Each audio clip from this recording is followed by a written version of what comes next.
Okay, ladies and gentlemen, we are happy to introduce our amplifiers that we just purchased recently for our system. You've heard about them, and I don't see very many videos online that really explain everything that's going on these, so we'll get into detail and make it short. So actually, there's the box. Show the boxes over that they come in. So I don't know, some people show a video of unboxing. Who cares? There's a box that they come in. We went to their website, we ordered them.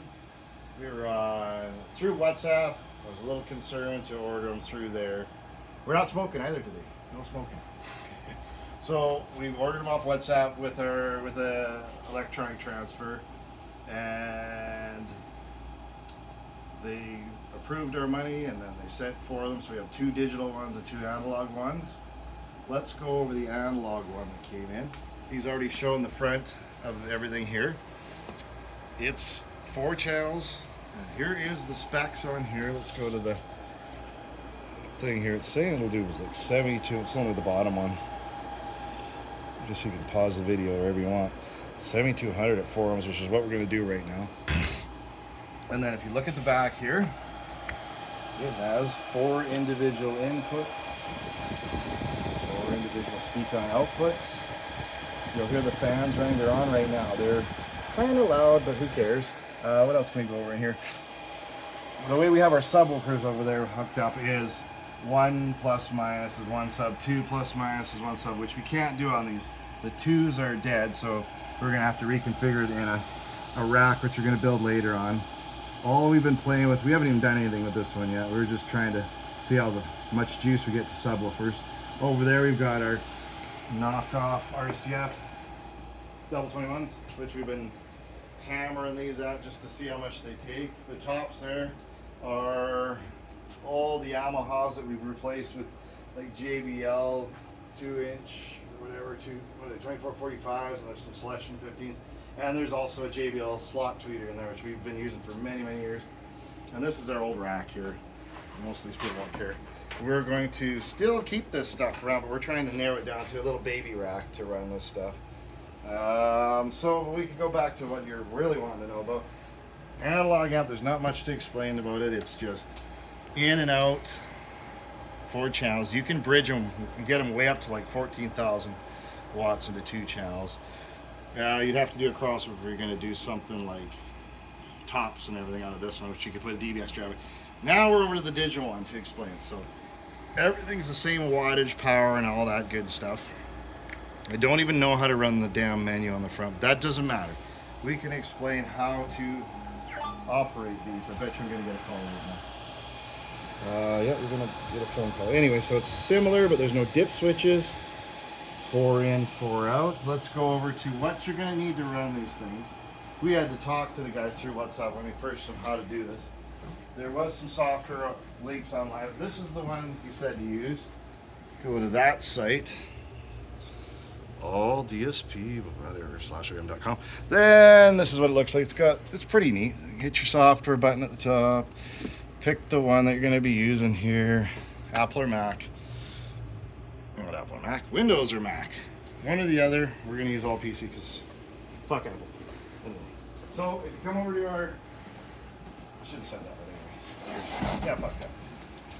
We had to also ask him for a password to get through passes. I'm going to actually shut my phone off because I'm going to get phone calls while we're doing this. So you need to program in this develop_p to get into the software. So we've already got it. Actually, just cancel, close it. You're still videoing. Here's what it looks like. Here's the app once you open it up. ESP software. Getting the glare off the freaking light above us. I think this laptop's pretty damn slow. Click at this 100 times.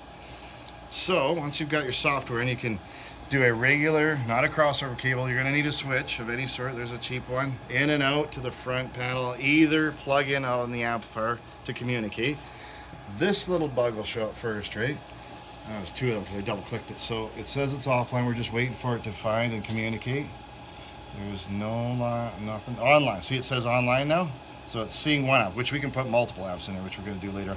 Don't think we're going to play with our crossover settings. This little noggin button over here, can you see that really good? Yeah. You hit that. Is it still off? 0 units online, it's saying still. Oh, there we go. See, it went green there? Online. It's probably got a bad glare. Okay, so that button there you hit to get into it. And it's got limited features until you put this password in. So there we go.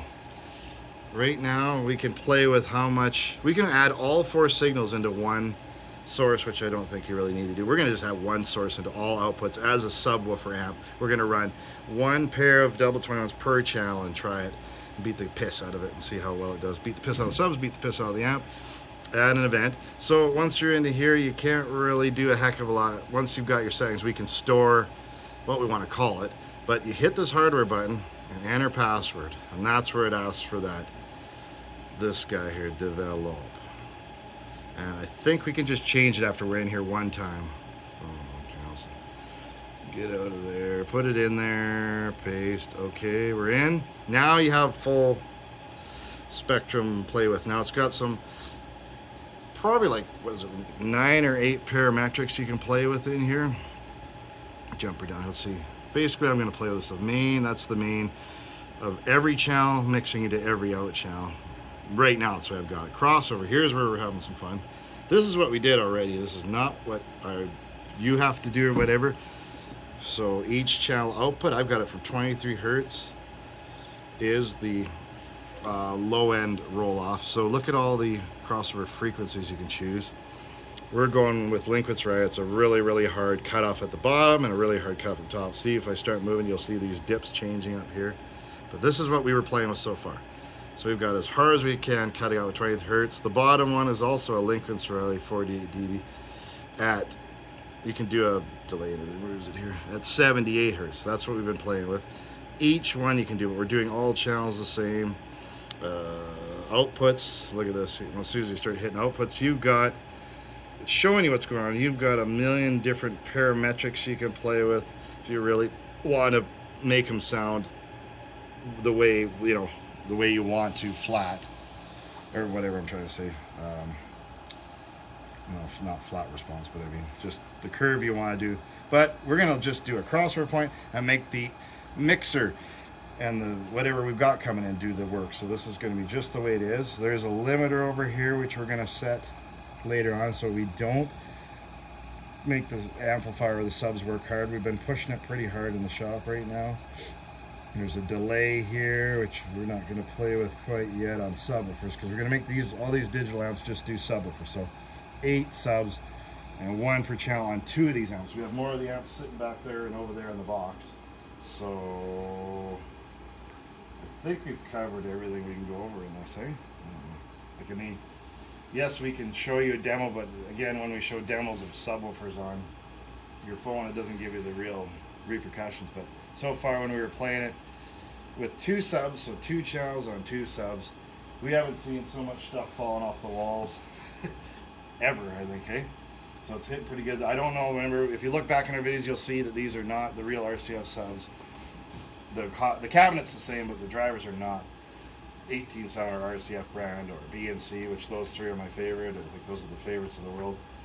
They are probably a Chinese driver, but man, we've been beating the piss out of them now for about 3 or 4 gigs with Macrotech, Crown Macrotech 3600s. Now we're going to go with these. Supposedly they're going to be more power. We did try the Macrotech and A/B it, and yes, these are just louder in general, and does hit a bit lower, smoother. You think? Agree? Yeah. So we're still going to test away here, but I think we've covered all the bases of what you need to get them going. Another thing out of the box, I don't know why channel B and D weren't working, and we had to ask them what the heck's going on. So you have to just send signal into A and B and get them both on, and then it does some sort of weird turn on. There's some weird freaking diagram on here for caution. Read this or show that up close. You can just pause it after. I don't know what the hell they're talking about here, putting, you know, negative to chassis ground off a speak on and paused off a chassis ground to make, yeah, weird. It's just weird. We didn't do that. We just plugged them in and it kicked on after we got all the channels working. I don't understand why they have that on. It's really odd. Why you'd want to cut a speaker on doing it. Forget it. The cord on this is really fat, but it's only an Edison, like regular 15 amp thing, so we're a little worried about running this really hot with 4 subs in there. I would probably put it on at least a 20 amp circuit each or whatever. We might even cut it out and put it to a breaker in our new rack or whatever. Yeah, so ask questions if you need. Bye bye.